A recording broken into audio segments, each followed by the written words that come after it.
for quite some time. Even our wings are tired.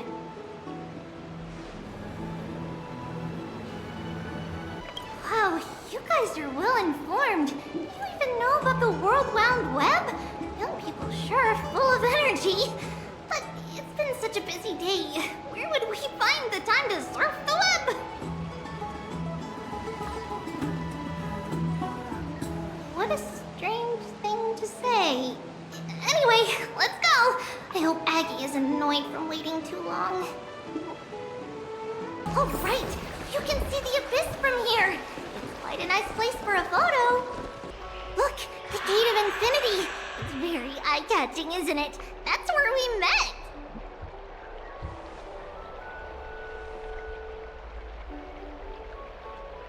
Oh well, the past cannot be recreated. All we can do is follow the prophecy and move forward.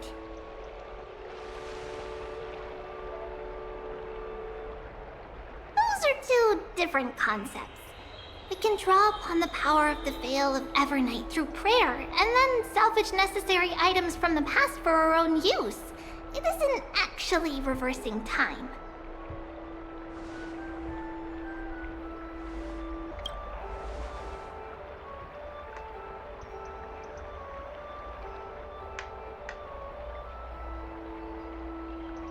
Aggie, we're back!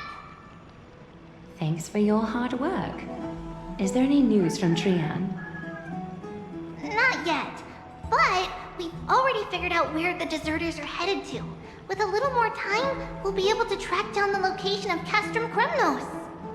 Oh, he's that candid with the two of you. Castrum Kremnos, both Nikador's territory and their current abode, is a moving city-state enveloped in fog.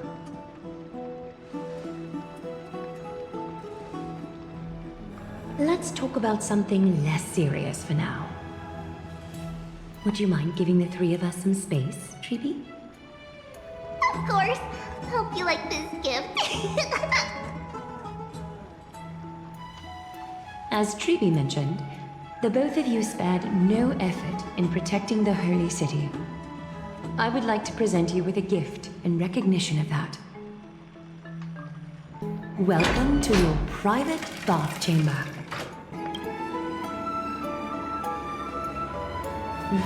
I'm glad that you're satisfied with the arrangements. Here, take some time and get to know your surroundings.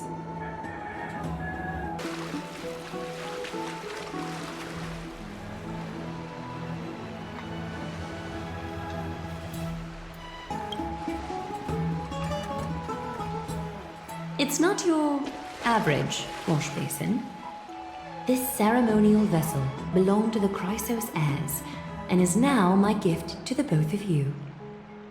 You have learned, to some extent, about the history of Amphoreus and of the holy city Archima. Now, I wish for both of you to witness the journey of the Chrysos heirs for yourselves. In ancient times, Fegusa, the Chalice of Plenty, concealed the beginning of the world amidst billowing waves. When the ancient ocean priests discovered that place, they used spirit water to build a barrier in order to prevent the site from being disturbed by external forces. However, they also left behind a passageway. That passageway is none other than the ceremonial basin in front of you. Clear yourselves of all distracting thoughts and wash your faces with the spirit water inside the basin. When you next open your eyes, you shall witness for yourselves the Vortex of Genesis, a great sanctuary that houses the original divinity of the 12 Titans. It's also the place where the prophesied miracle of Genesis will occur.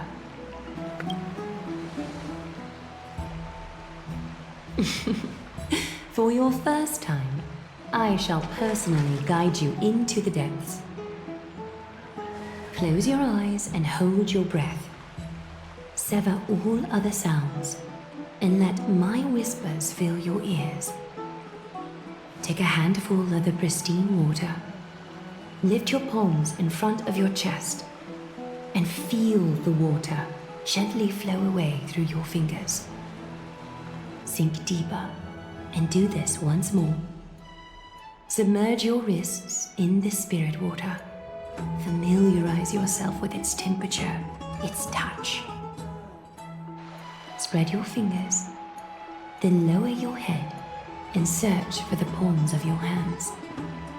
Feel the spirit water flow against your face until all of your senses are submerged.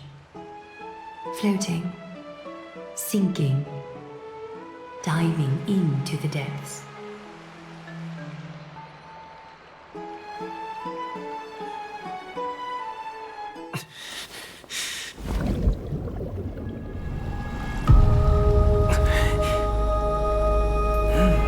You now stand at the heart of this world.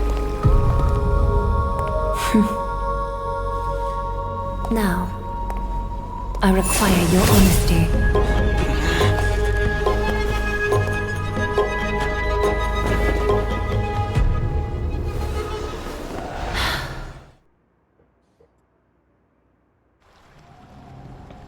This is no laughing matter. It's an interrogation. While the both of you were roaming the city, someone was paying attention to your every move. Unfortunately, you have broken your promises.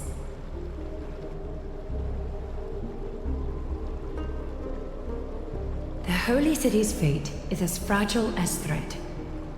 I must exercise prudence in order to eliminate sources of potential disaster. I will grant the both of you another chance to mend our broken trust. The golden thread shall judge on my behalf. If you're truthful, you will live. Else, you will perish. We meet again, distinguished guests. Castress will be your executioner.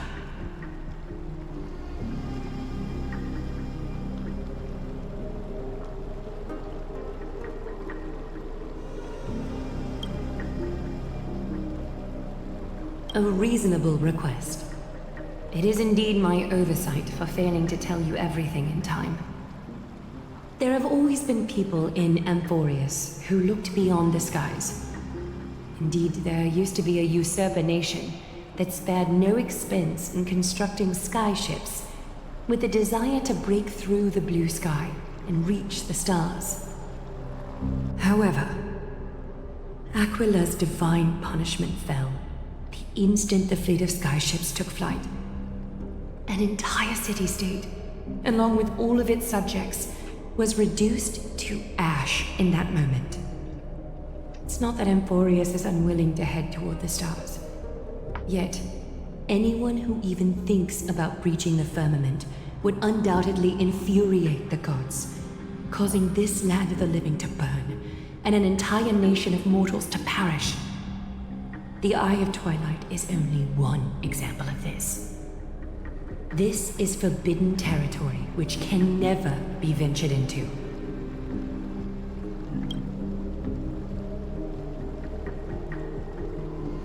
Divine punishment has never been fair.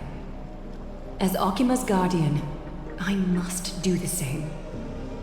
This is a world dominated by Titans, and that order can only be toppled by the Chrysos heirs. Therefore, the only thing that I can do right now is to ensure that the both of you remain devoted. 3 steps, Castress. Yes, Lady Aglaia. I shall ask you 4 questions. Dishonest answers will cause the golden thread to vibrate, while truthful responses will not affect the thread. The number of times that the thread trembles is the number of steps forward that the executioner will take.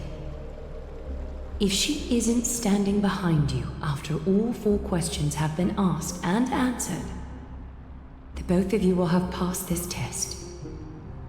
If she is, your journey will end here. You'll fall asleep amid the warm embrace of flowers and feel no pain. That I can guarantee.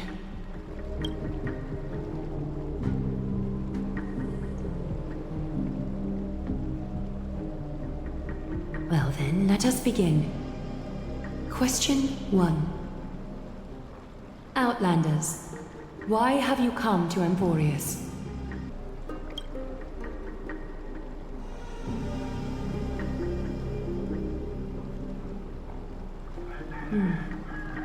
A half-truth that still conceals some facts. Yet, the rules leave no room for compromise. A step will be recorded. Question 2. Outlanders, why did you lend your aid to Akima?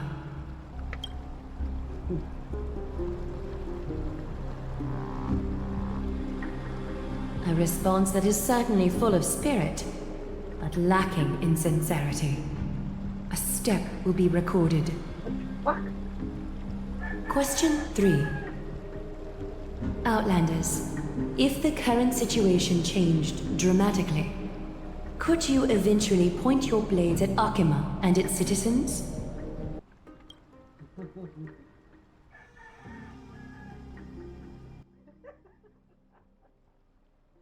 Trying to hasten your demise by being glib with your response? I can certainly satisfy your desire. A step will be recorded. Final question. Outlander. An unknown but surging power exists within your body. Are you willing to use it to aid the Chrysos heirs in slaying the gods?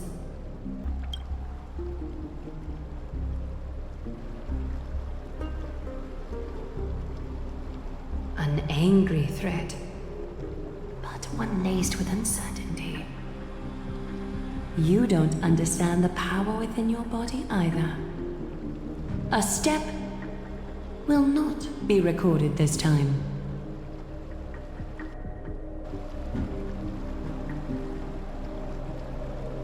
All 4 questions have been asked and answered. The golden thread has exposed your hesitations. Regrettably, the both of you have failed the test. While you may be a ray of hope that fell into Amphoreus, you may also be a threat to Amphoreus. You leave me no choice but to shut the doors of your fates.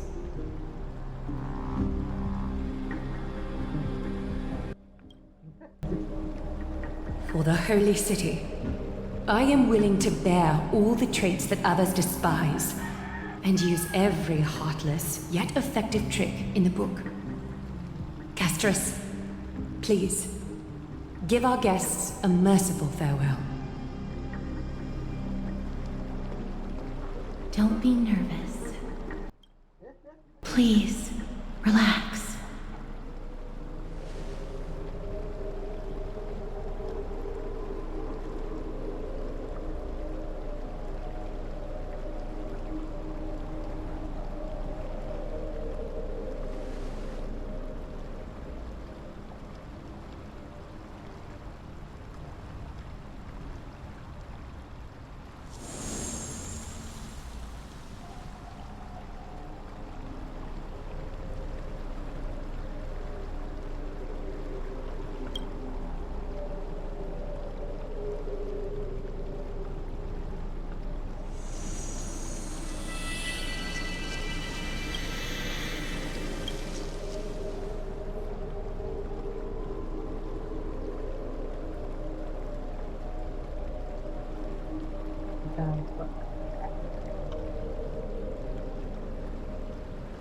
Wait!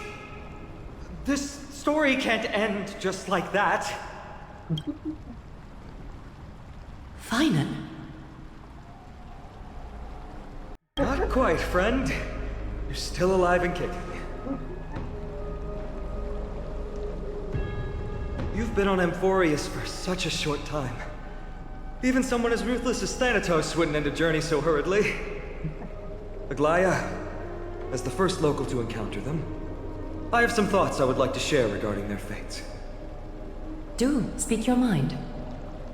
When I first met them in the Abyss, I was wary of them as well, and never let my guard down throughout our journey back to the Holy City. However, during the battle to defend Akima, we fought side by side numerous times.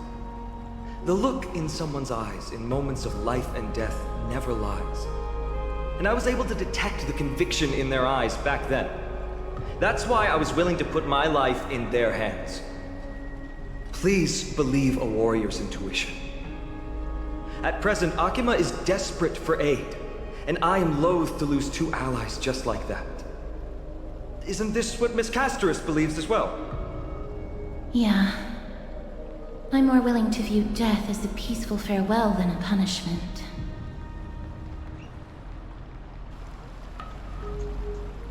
I see. So two crisis heirs are willing to vouch for you. It seems my actions were too high-handed. Finan, will you fulfill your duty as host and look after our distinguished guests? Well, I'm not good at formalities. I'll do my best. Cass... Next time, I hope you will express your thoughts openly. I will. Now, it's time to welcome the newcomers to the Vortex of Genesis. As you both have chosen to trust these Outlanders, ensure they are adequately informed about the mysteries concealed within.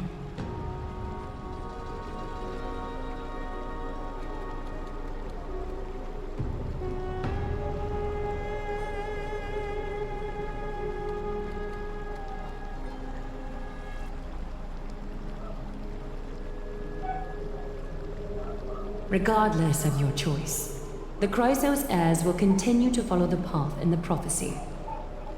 Finan's words have convinced me to make an exception for you. Whether you stay or go after this is for you to decide. Sorry, should have gotten here earlier. Please, hear me out before you make up your mind. I swear by the honor of the Chrysos heirs here, that your lives were never in danger. Before the interrogation started, Miss Casterus already sent a message to me, hoping that I would stop Aglaya. Only a select few can sway Lady Aglaya, and Lord Finon is one of them. Aglaya. She has long sealed her heart in ice for Akima's sake. Maybe this is the price of being a demigod.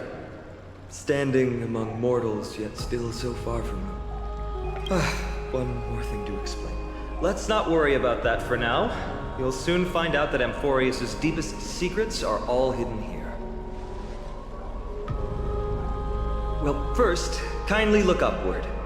What you see right now is the astral zodiac of the Vortex of Genesis, divided into 12 parts that record the flame-chased journey of the Chrysos heirs. The 12 vacant signs symbolize the 12 titans of Amphoreus, while each illuminated constellation represents one core flame that mankind has restored to its rightful place.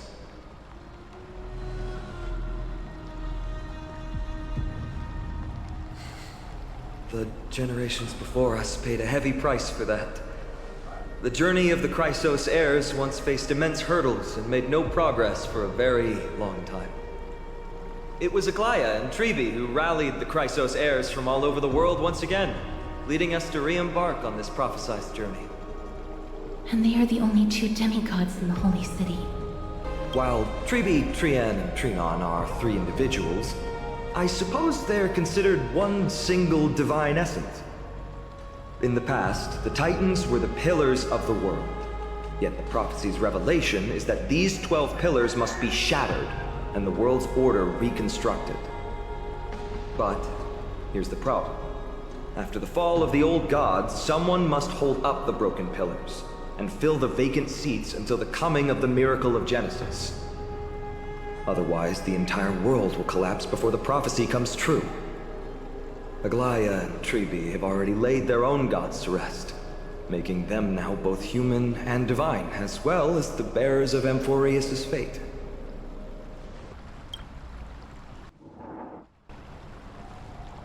Bringing down the Titans, retrieving the core flames, and filling the vacant seats. This is the mission of the Chrysos heirs, and I'm following in the footsteps of those two. Mission? Huh. When it comes to the 12 Titans, No words can describe them more vividly than the whispers within the constellations. Why not step forward and listen to them for yourselves?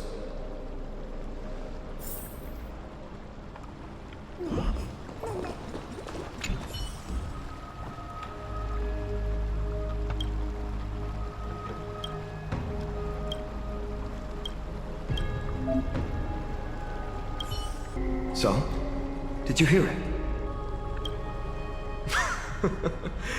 First time I heard the voices of the Titans, I was just the boy playing with swords, oblivious to the meaning of life. To this day, I still don't know why the prophecy chose me. But I'm grateful for it. Without this journey, I might have already become a wandering soul on the battlefield. All right, that's enough of my story. I want to extend a heartfelt invitation to you. Join the Christos heirs and aid us in hunting down Nikedor and retrieving the core flame from the Titan of Strife. If you still harbor doubts, I'll do my best to provide you with answers.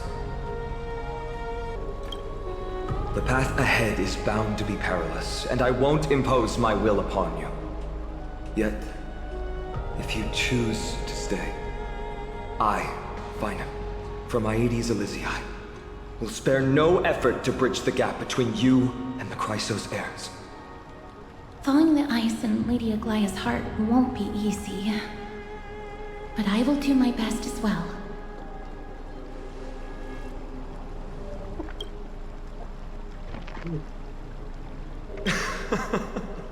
That's wonderful to hear. You truly are the hope of Amphoreus. I've always believed that the journey of the Chrysos heirs is not meant to be the saga of a select few, and that we must unite all potential allies, especially heroic figures like you. Once we triumph in the battle against Nikedor, that should dispel Aglaya's doubts. Lord Finon, our guests seem quite weary. Should we have them return to the bath chamber for some rest? My apologies, I got a bit carried away. It's been a long first day for you here on Amphoreus. Be sure to rest well in the bath chamber. I trust that Trianne will have returned with news about Castrum Premnos by the time the two of you are fully recharged.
Aggie, this campaign is going to turn out fine, right? Do not harbor doubt, teacher. As the interpreter of the prophecy for the Chrysos heirs, any uncertainty in your words may undermine people's resolve. All right. But it's just you and us here. By the way, Aggie, I was actually wondering, when you were in the vortex earlier with them, were you actually going to... Certainly not. That's good to know. Why even bother to ask? If you were truly convinced of my intent to harm them, you would have intervened. You sure don't miss a thing. We're just curious. What is really going through your head, Aggie? Initially, my plan was to use the threat of banishment to test their resolve and perseverance. But I noticed a sense of unease in Castris. She trusted in them and even reached out to Finan in secret, believing I was unaware. Therefore, I took advantage of the situation and changed the threat from banishment to execution to see if the two could remain firm under the most extreme pressure. Simultaneously, it might also strengthen their bonds with Finan and Castris. Do you have to go to such lengths for the battle against Nakador? That's going to make it a lot tougher for you to gain their trust. That's not important. You and I will eventually step off the stage and leave Amphoreus' fate in the hands of others. That's the future you foresee, isn't it? Yeah. The prophecy of deliverance is nothing if not ambiguous.